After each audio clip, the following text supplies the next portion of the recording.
tell you that I first met Melanie. I'm so bad at math, I can't figure this out, but it was in 1996. She was a senior at PSR. I was on campus and was invited to, not the dean, but who was the assistant dean, associate dean? Doesn't matter, nobody else would know either. Anyway. Was it Reese Potterfield? Yes, thank you. Vice president. Reese, vice president. Reese Potterfield, vice president of PSR, was having a number of faculty, and I was teaching at PSR at the time, and the students over to the house. And of course, with very few exceptions, I didn't know who was there. But I was introduced to somebody that night, and Reese was very insistent that I meet her. And her name was Melanie Oomen, not then. Melanie Green at that point. Who the heck ever heard of Melanie Green?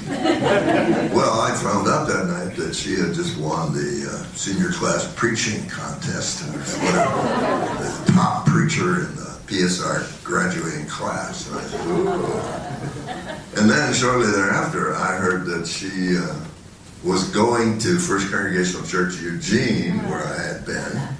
And I thought, wow, what a coincidence. And then I found out she's still here. And I was so delighted when I came back 15, 20 years later, she's still here. Well, now we know she's moving on, but for 22 years, she's been a part of this community. And this community, this is what's important. This community has been a part of her. And that's what I'm hoping we're going to hear about today.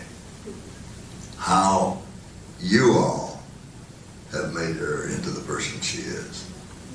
So, Anil, introduce this stranger.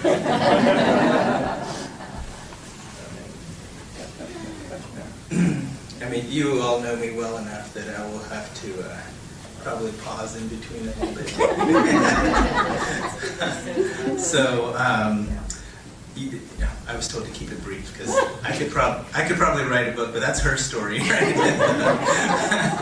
A little more than 30 years ago, at the age of 18, I met Melanie Green. She was in a professional role as a rapper on the student orientation committee at the College of Worcester, and I was an incoming freshman. I've been following her work ever since. She studied in Colombia and Spain while in college, worked as a translator on mission trips and as an advocate for Central American refugees and women who have experienced domestic abuse.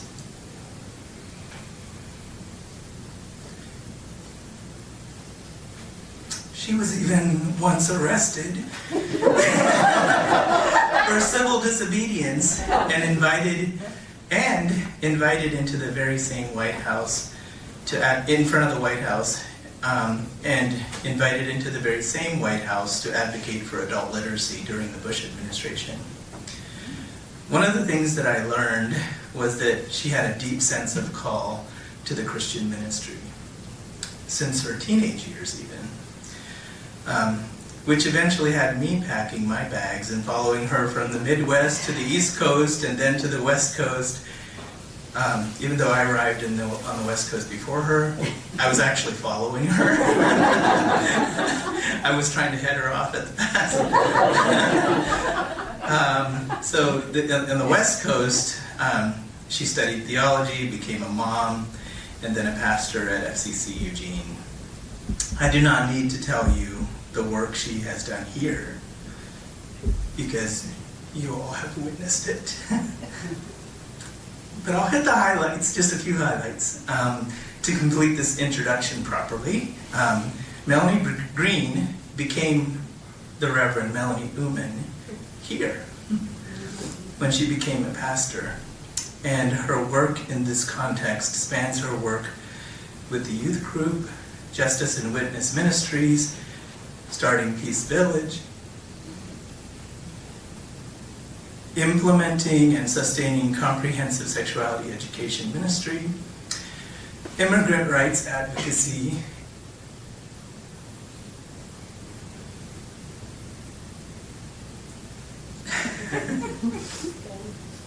This one's close to my heart. But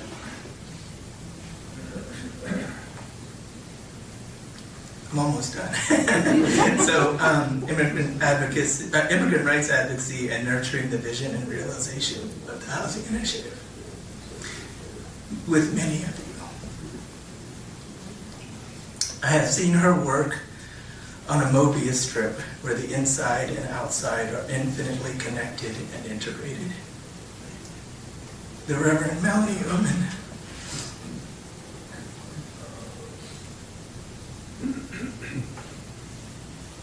has modeled the kind of leadership that has given birth to beloved community for all of us.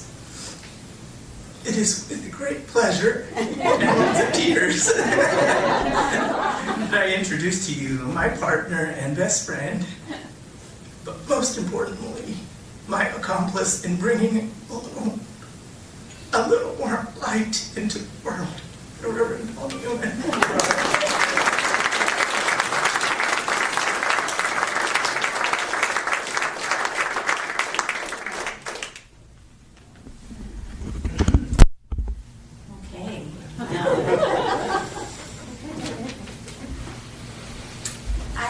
To begin with a prayer in the form of a psalm that has formed my spirit and my soul over many years.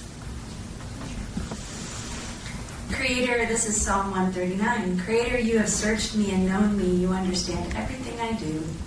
You are closer to me than my thoughts. You see through my selfishness and weakness into my innermost self. There is not one corner of my mind that you do not know completely. You are present before me, behind me, and you hold me in the palm of your hand.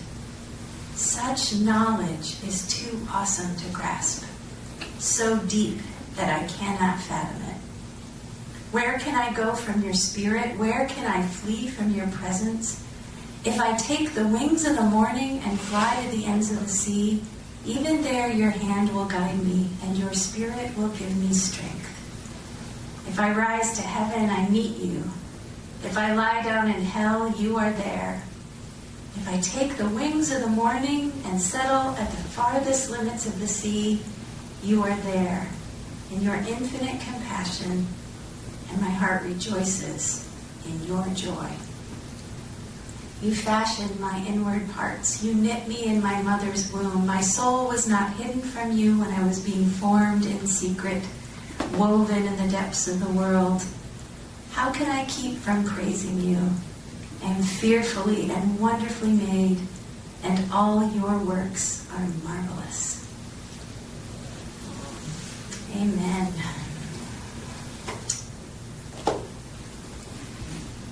So, this process of creating a story to share with you, a story of my life, has been such a blessing. So thank you not only for inviting me, Don, and for all of you, and thank you for all of you for showing up. I recently was on a retreat. It was a Quaker retreat in British Columbia.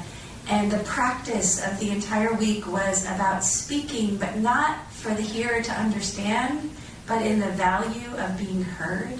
And it was profound, and it has shaped me in a new way. And I have to say, doing this in light of that, hopefully this will be a blessing to the hearer, but it already is a blessing to the one who speaks.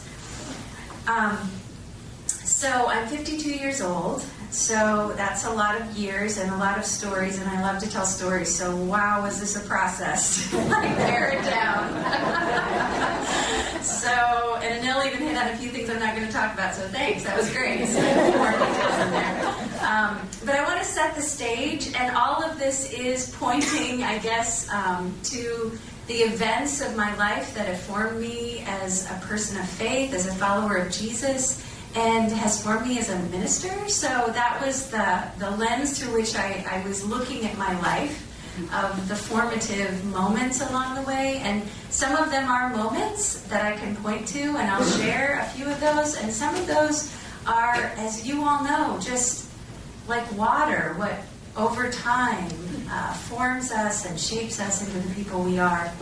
So to set the stage, I'm the youngest of 4 children, born to parents who grew up during the Depression. That was very defining in our family life in many ways, and maybe that's an experience you're aware of and might understand that. The values of, and I was born in Wauseon, Ohio, which is in the northwest corner of Ohio. I never lived there, but that's where my family had resided as farmers for centuries, actually, for a very long time.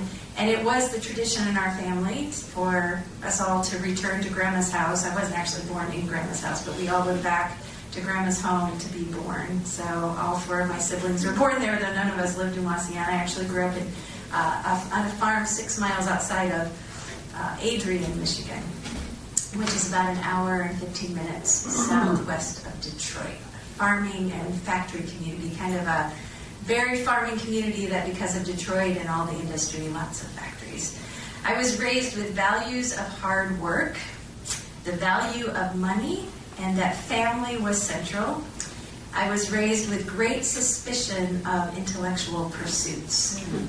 My dad is a veteran who did not enter the middle class through the, oh my gosh, I'm blanking, the GI Bill. He chose not to do that. He knew that working with his hands would suit him just fine, and he was very suspicious, and I think perhaps a bit fearful of entering academic realm. His family, they were tenant farmers, and they moved at least once a year throughout his entire education until he was 16 and was just done. So I inherited my dad's love of politics, oh boy, and all kinds of different people. He loves people, and he loves conversation, and he has a compassionate heart. And I inherited my mom's love for growing things and cooking things and making a house a home and dedication to family. And I inherited from both my parents a great love for travel and adventure, which growing up meant a travel trailer and then at one point a motorhome, which was super exciting. And we took long road trips. My dad just liked to drive. So the actual trips were less exciting in the sense that we spent a lot of time driving. He liked to see how many miles he could get in. That was kind of his claim to fame, and not so great for the rest of us, but that's okay.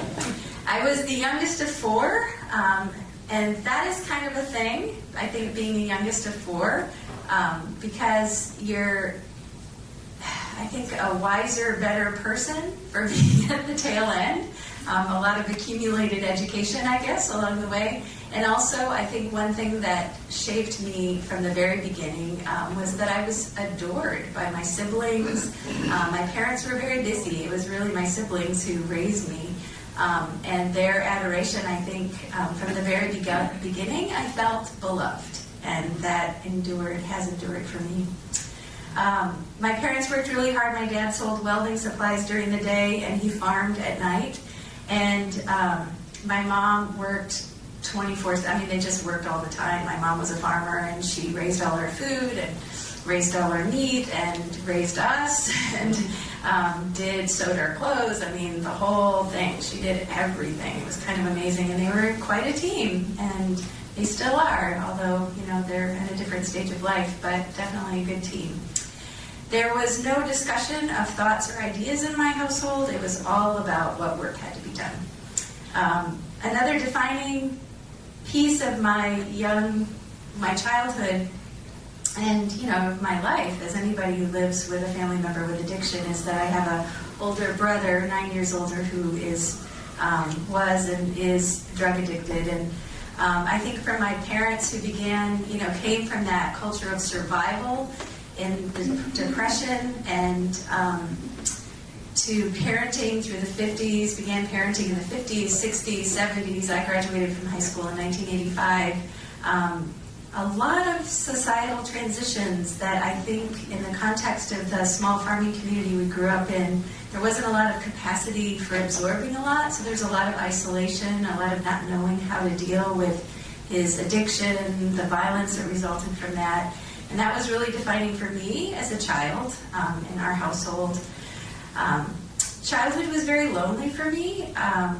I I am a very social person, you may have noticed. So the isolation of being on a farm, not having a lot of interaction with other people growing up was hard for me, but I think it also cultivated for me a strong inner life very early on. And school was amazing. I loved school from the very first moment. Kindergarten was a revelation. There were children, there was stuff happening. I already knew how to read. That's part of being the youngest of four. My siblings taught me, so I had a little bit of an attitude going into kindergarten because the teacher would read books. And I remember the one time I got in trouble early on was she was reading a book and I was talking to my neighbor, telling my neighbor that I'd already read the book and what the book was about. She asked me to be quiet, and I was like, well, I've already read that book, and I had a little bit of an attitude. So, but thankfully, my teachers all the way through were caring and supportive of my intellectual pursuits, gave me books to read, introduced me to the library. I love the library. I was telling somebody yesterday the only book in my household, and this must have been a little bit later on that I remember. We had a few children's books, but was my dad's hero was Ronald Reagan, and so it was The Humor of Ronald Reagan. That was the book on the shelf. And he called, my dad loved to read because he's a car guy. My whole family fix cars, and they're all car people, except for me. Although I know what's wrong with cars. When I hear sounds, I have a really good, I know what's going on.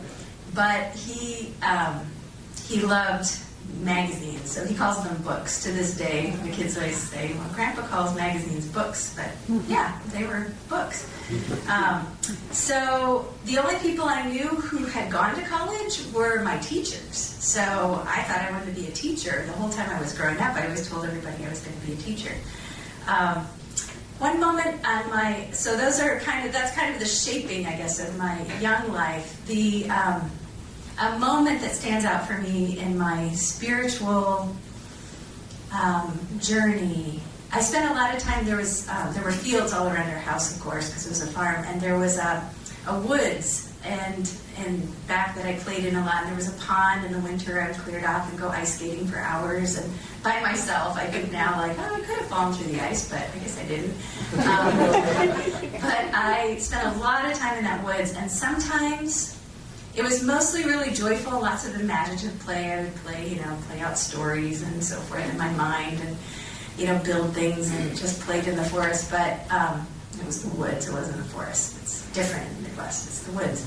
And I remember one day, I was probably around 10, and a storm started to brew, and I was out in the woods, and there was this huge black walnut tree. And I sat under the tree, and I remember that day having this sense of fear, and then right alongside it, this abiding sense of something greater than myself.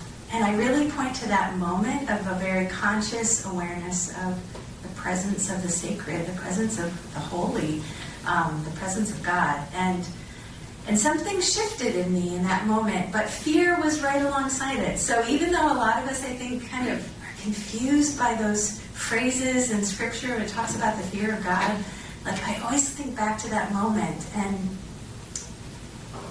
I understand that. So I'll just hit a couple other highlights. I'm watching the time because I want to leave time for your questions, definitely. Relationships, as I mentioned, were very important to me. In second grade, I met a best friend who's still one of my dearest friends named Amy. Her family, her parents were quite a lot younger than my parents, and they were very cool.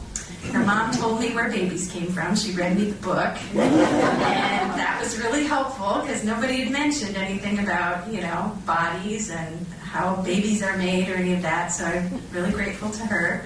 And her family was devoutly Catholic.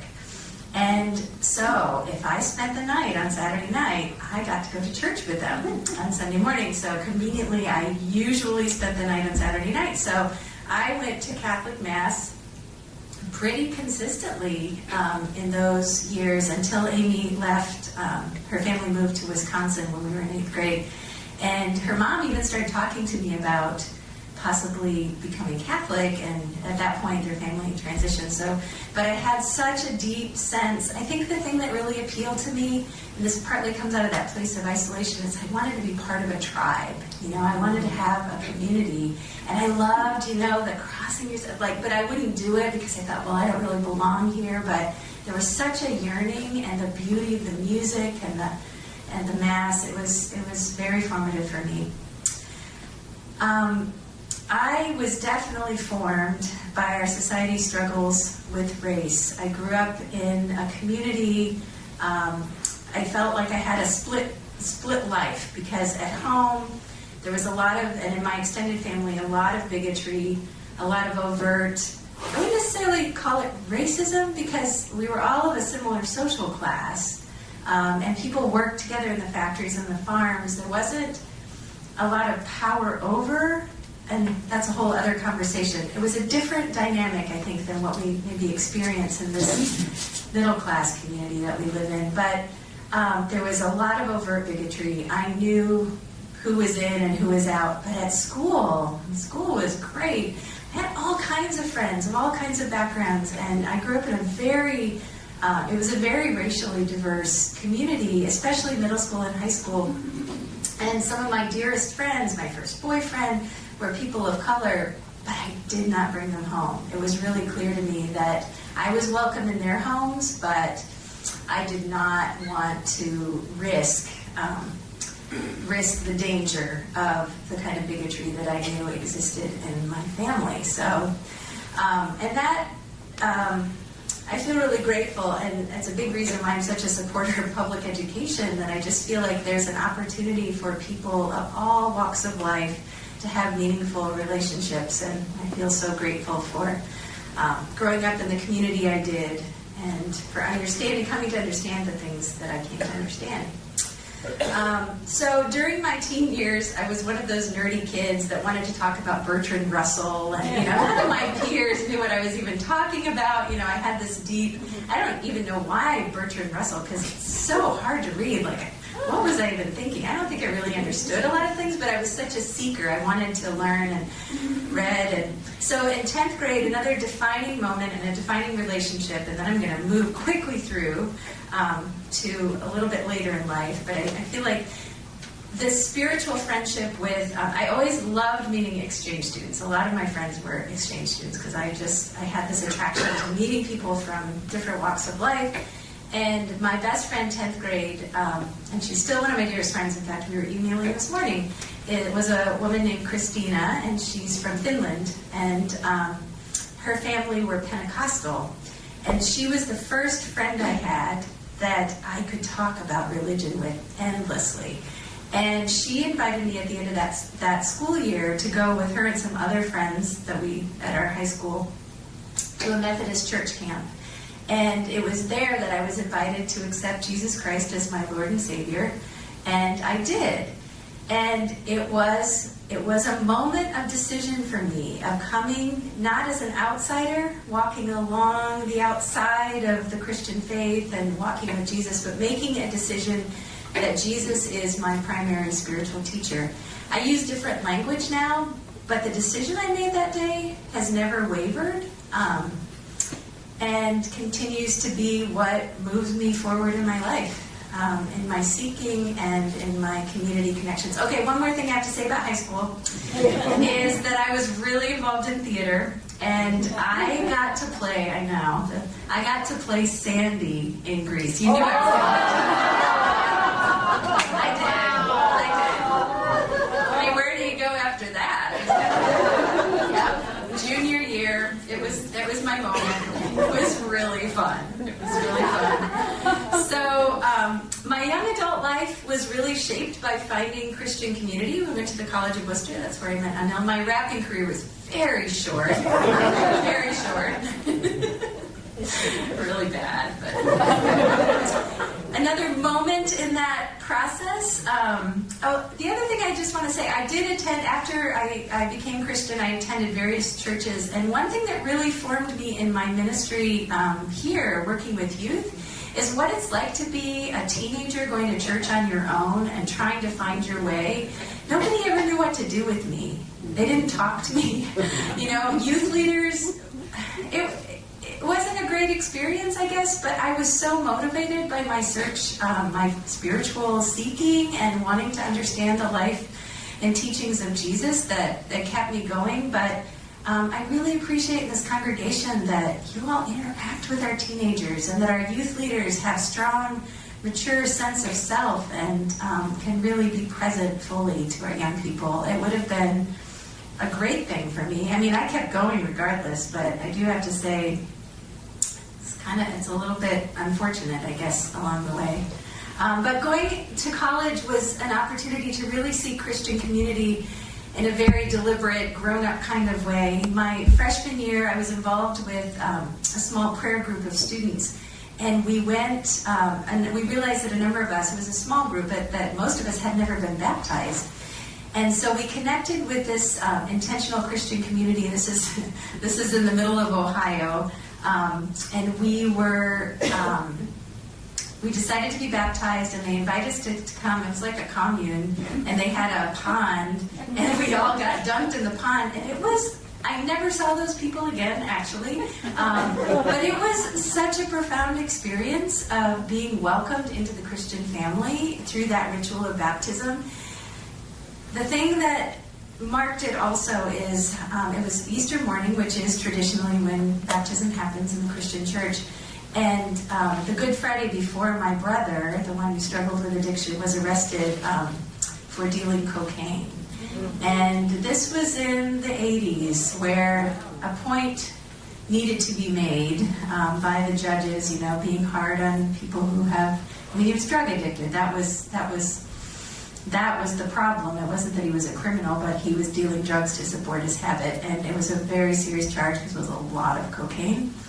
And so he was, over the course of that year, so then I was baptized on Easter Sunday, so it was a very interesting, and my mom didn't tell me after because she knew about the baptism and she didn't want to trouble me kind of thing, but it was awful, as you can imagine, this whole process for my family and the shame in a small community, headlines in the newspaper and all of that.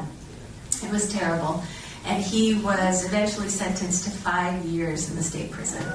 And that really marked those young adult years for me of going back and, and being in this world of college that I did not understand. It was very foreign to me, this middle class world. But the alienation that people experience when our life realities are so different, and in my college world, there was no sense that people live different lives. It was sort of those people out there. It was a very middle class, wonderful, wonderful college. Had such great experiences there. But that was very formative. And then, of course, every visit home, every holiday was spent. My parents were so committed to supporting my brother and visiting him. So, but we would go to the state prison and spend our days with him. So I did study abroad. That was very formative. This was a gift to me when I graduated from college, following Christ in a consumer society. The spirituality of cultural resistance was very formative.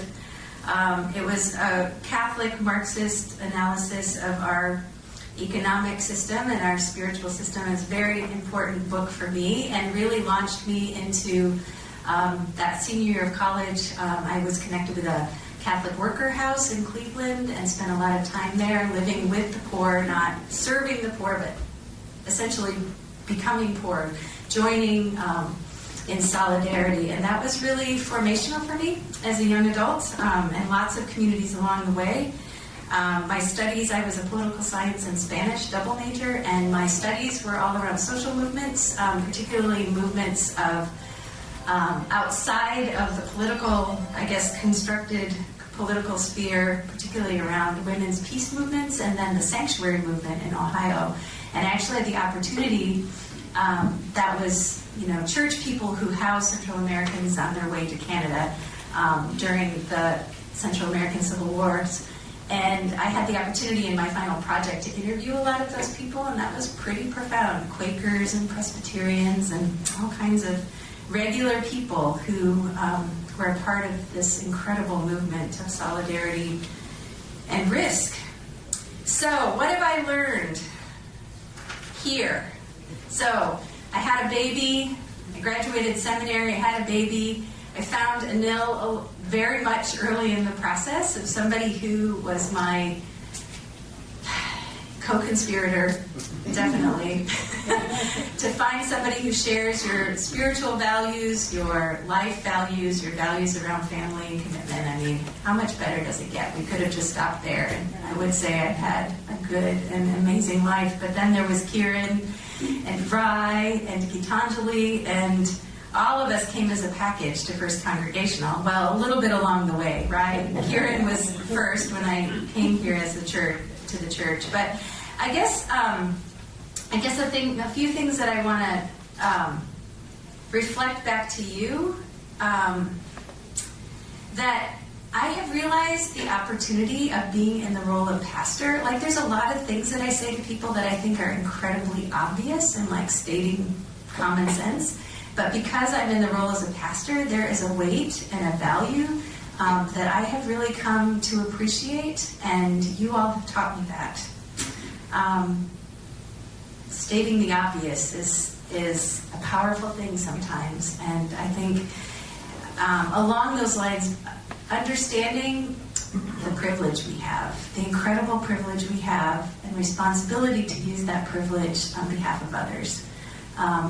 I was on the receiving end of that a lot in my young life, of people who were willing to reach out to me, to draw me in, to keep me from being just a spectator on the outside, but to really be a part of things.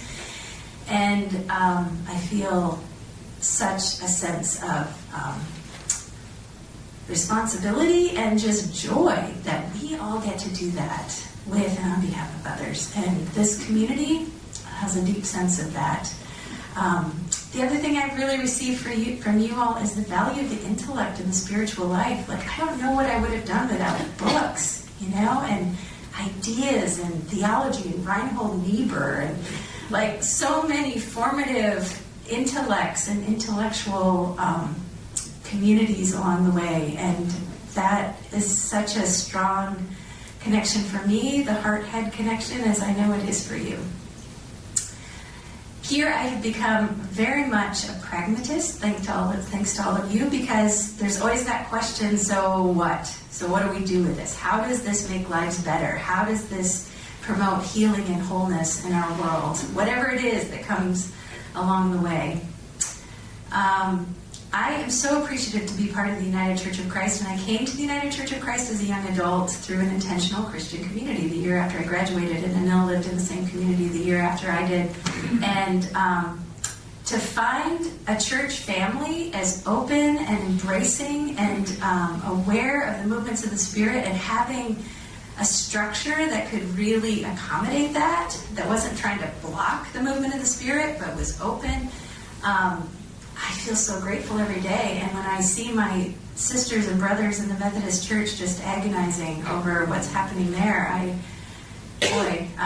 feel a deep appreciation of where we are. I've had amazing colleagues and mentors, enough said, all the way across. I am so grateful for that. And opportunities that you all have nurtured in me, and giving resources and time. I've had so many great educational opportunities to improve myself as a pastor and as a person in so many ways, including 2 sabbaticals, trainings, retreats, opportunities to take you all to El Salvador, which was an important part of my young adulthood in 1991, going during the war and being able to connect this congregation. And it's been profound and very formative. The other thing I want to say thank you to you all for is being unafraid to follow the middle path, or the third way. We live in a world more and more and more that's so divided, this and that, and right and left, and oh my goodness. And I have found here a willingness to engage on a deeper level, to find ways that don't fit into binaries, that we find a freshness and aliveness, and living more into the questions than needing to get so dug into the answers. And the other thing that I have loved about serving this church, and has really formed me as a minister, is this notion. I love this building and how much it serves the community. And at the same time, I think of us so much as a church without walls. Like, we just spill out into the community. There is no sacred, secular divide in this place. Like, it's all God's. It all belongs to God. We are all a part of God's will in all of our ways and doings, whatever place we find ourselves in our lives and wherever we find ourselves as a church. And that fearlessness and that risk-taking and that desire to be relevant and alive and consequential to this world. It's been really fun. And I feel really grateful that I have been able to integrate my ministry and my parenthood in this place, and I'm feeling like the church has got the best of me and my family has gotten the best of me, because raising my kids, something I really enjoy doing. So so I feel grateful to have been in an environment, because not everybody finds that in churches, weirdly enough, that sometimes it's just not very balanced, and you all have been so supportive in that. So I'm going to stop there, even though there's, oh boy, more I could say. But I do want to end with this, a story. I started with Psalm 139, which has been a part of my prayer life since I can remember. But I want to end with a story of the healing of the paralytic from Mark that has, I think, says a lot about my experience of how God has worked in my life. And the way the story goes is Jesus was in a house, and there's so many people gathering, and there's no way in. There's just crowds and crowds, and everybody wants to be with Jesus, and there's a man who's paralyzed. And his friends are like, we'll figure this out. So they gather around him, and they lift him up and through the roof, right to Jesus. And and Jesus says, I love this. The way I interpret the story is he looks at the friends, he looks at the man, and he says, you are already healed. What he actually says is, at least according to Mark, is he says to him, son, your sins are forgiven. So there it is, the power of friendship, the power of community, the ways that we hold each other and carry each other through boundaries and walls and all kinds of stuff. And that has been my lived experience, and I'm so grateful. So, do you have a couple questions? All right, good. Roger, go ahead. I actually have two. You've raised my curiosity about your brother. Did he ever find a path away from drugs? And then the second question is there anything you can share with us about your future path? Oh, great. Okay. So my brother has never been through recovery. He still struggles, but he has managed, I really think, because of my parents' faith and love, has managed to have a stable job, and he's doing okay. He's doing okay. So my future, that's a really good question. I feel like I should have a suggestion box out. So what I know now is that I need to say this goodbye before I say the next hello. That is really clear to me. I'm at a point in my life, and I've said this and I'll continue to say it, where it's just really clear to me that there is something out there that I need to open the door to. Different things are coming up for me, as you can imagine. There's this last year I've been doing a lot of deep spiritual work that has been really edifying and important for me. Things that are coming up for me right now is I'm doing interim ministry training this summer, so to do interim work, the kind of what Diane Hovey did in this congregation, the in-between. There's a transition in a congregation, so that's really intriguing to me. I'm also interested in chaplaincy, going more deeply into the practice of healing, and spiritual care really appeals to me. But at this point, I'm going to take a little bit of time off, thanks to the beautiful support of my family, and kind of let the dust settle a little bit. So, yeah, get a kid transitioned. What's going to settle? I'm going to stir more stuff up. That's actually what's going to happen. Yeah, that's probably a better way. Yeah, but the month of August, so I'll be done here July 28th. And then the month of August, we're going to transition Rye to college in New Orleans. So that's a big deal. And then spend some time with my parents in the Midwest and my family there. And so take a road trip with Gitanjali. We're going to have some fun. So that's what August looks like. That's as far as I've gotten. So. And try to celebrate our 26th anniversary, which is the July 31st. Yep. Yep. Melanie, did you grow up in the church at all? No. Well, with my friend in her Catholic church, yeah. Your family? No, it's kind of funny. I think there's this little Presbyterian church that when I was ordained, my dad was like, well, we need to go to church. And so he and my mom joined this little Presbyterian church that was like a quarter of a mile from our house my entire growing up. And we had a little bit of connection just because it was a small community. But my parents really dug in there. And it's a great church. And they had a woman pastor, like around that time, who was phenomenal. The first woman pastor they had, and now they have another one, Anne Marie. And I mean, it's really crazy. It's this tiny country church, and it's a phenomenal ministry that they're doing in that community. And my parents, yeah. And it's interesting, I have to say this is interesting that I have served a church in a community that's mostly people who don't go to church, but I didn't go to church growing up in a community where everybody went to church. So, yeah, kind of going against the grain in every which way I go, I guess. Yes, Susan. Second question, what's the family constellation? How many years between you and your siblings? Oh, yeah. So how many years between my siblings? So my sister is the eldest. She's 10 years older than I am. And then my brother's 9 years, the one who has the drug problem. Is poor guy. His name's Kevin. He has a name.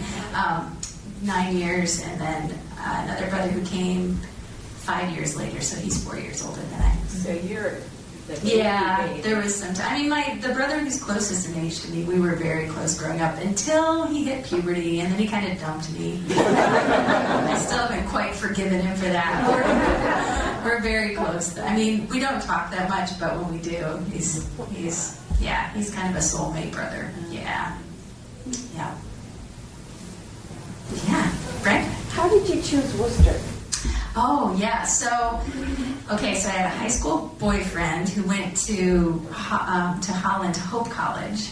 So I thought I couldn't go to Hope because that would be weird. So I applied to Calvin College, which is also in Grand Rapids, Michigan. And I applied to Worcester because I visited my sister. Bless her heart, took me on college visits. My parents, this was not their realm. So she took me to visit Worcester, and I loved it. Nell had the same experience. Like, it's a wonderful small college. And so I got into both, and then the relationship. Well, Calvin had a curfew. Like, it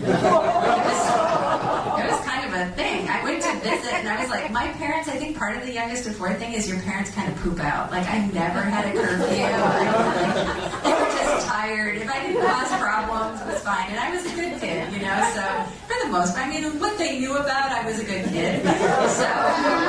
So when I went to a college where they had a curfew, I was like, that's weird, so I'm not going to go there. And so I went to Worcester because that was my only other option. But What was your major? I majored in political science and Spanish. So I spent my entire junior year abroad. So when I went, I spent a summer in Finland in between my junior years with my friend and I was like, I want to live abroad and I want to learn a second language more than anything. So my entire college years were shaped by that desire. So when I hit the ground, when I got to the College of Worcester, it's like, what's it going to take for me to go abroad my junior year? So I spent about 10 months in Bogota, Colombia, and then I went to Spain, Cordoba, Spain, and southern Spain. It was amazing. Pretty transformative. Yeah. When can we expect your first book? Oh, my first book. Well, I can't say anything with certainty, but writing is something that comes up a lot. And now that I think some shifts around family life, and I think there's going to be more opportunity. I mean, I kind of write all the time, but I haven't done a good job of putting things, like you constantly remind me about putting my poems or prayers together in some sort of a form. So we'll see what comes. Yeah, thank you. Yeah, Pete. Who are the most important writers in your life? Name three. Oh my gosh. I read all the time. It's whatever book that I'm currently reading tends to be like my favorite. It's a good book. Oh, when I think about kind of the spirit-forming people, I'd have to say Dorothy Day's writings have been really, really formative for me. And she's kind of a funny writer. I mean, but her stories and her reflections have been profound. Boy, Mary Oliver, actually I brought one of her books. I was thinking poets, Wendell Berry. I read a ton of fiction though. I really read so much fiction, and I'd have to think a little bit more. But those are two poets that definitely have been really formative for me. I feel really grateful because of Anil and his mutual interest in literature. I've been exposed to so many wonderful Indian and Indian American authors. And yeah, so I could give you a list, but to narrow it down, that would be kind of tough. Jonathan. Thank you, first of all, for sharing. It really was very touching to hear your story. As you think back over the past 22 plus years, was there ever a moment where that stands out to you now? I'm sure there's many, but there's any moment where you felt as though God's presence was very evident, or that you felt as though you were on holy ground? Does anything come to you as you think back? Every time we gather, I mean, I was thinking, and Don had asked me to reflect on my ministry here, and there's so many moments, but it's really the constancy of feeling in that flow, feeling in that presence, and how I feel every time we gather for worship, for study, for service. Yeah. I can't think of a time when I didn't feel it, I think. Is there a chance you could sing Hopelessly Devoted to You?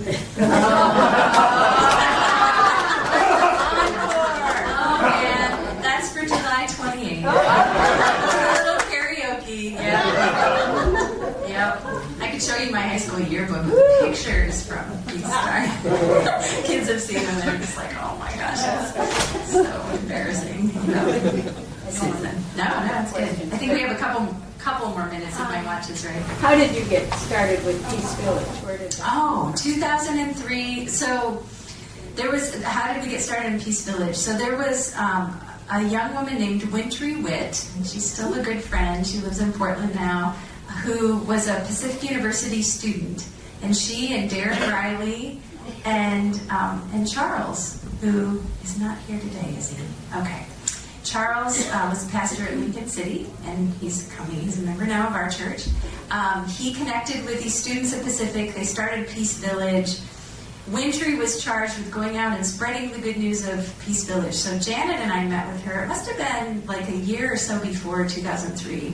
And she talked to us about the possibility of starting a Peace Village here. And we were like, oh, that sounds really intriguing. And then we were gearing up for War with Iraq in January of 2003, and our what we called then our mission committee, our Justice and Witness Committee, was really discerning what is a faithful response to this war that's brewing in Peace Village. We kind of looked at each other and we said, it's time for Peace Village. So that's where it started, and here we are. The war continues, and we keep doing Peace Village. So. Yeah. Jenny. Do you have an articulated purpose for your life, and has that changed over the years? I think it's pretty simple: to follow the life and teachings of Jesus as best I am able, right? And I don't think that's changed.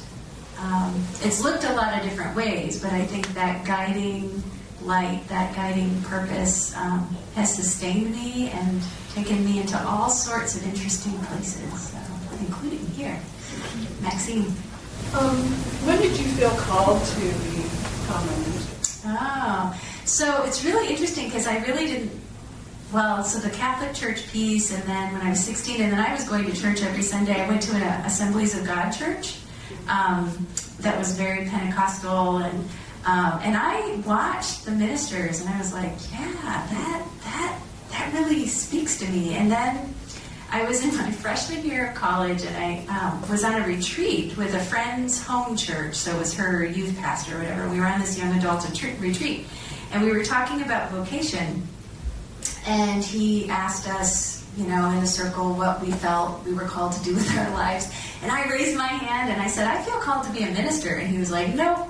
Women are not ministers. I was like, wow, way to shut me down.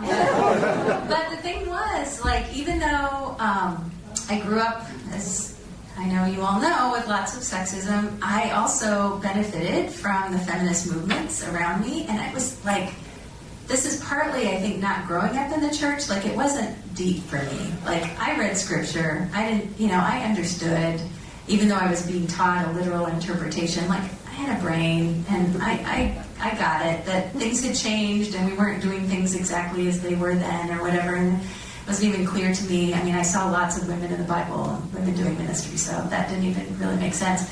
So I just moved away from that community, and over time, and a lot of transition happened for me theologically, partly because of the shifts in my family and then my experience in Latin America. And then I got really involved with, Emil as well did, and it was one of our points of connection was the Presbyterian Church on campus at the College of Worcester, and the senior minister at the time happened to be a woman. How about that? So, yeah. So I had great models of women in ministry and great men who mentored and encouraged me all along the way. So that whole, so it was really clear to me. And one of my mentors my senior year, who actually married Anil and I,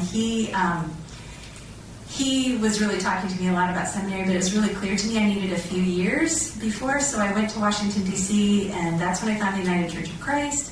And I joined the downtown First Congregational Church. And at that church, they just drew me in. I was leading worship. I was doing community organizing. I mean, I was working during the day in social services with refugees, and then at night I was at the church like almost every night of the week. And at one point, about 4.5 years in, they're like, okay, it's time to go to seminary. So my pastors, I had 3 pastors, 2 of them were women, and off I went. So here we go. So it's also time to go to worship. It is, yeah. So Melanie, thank you so much.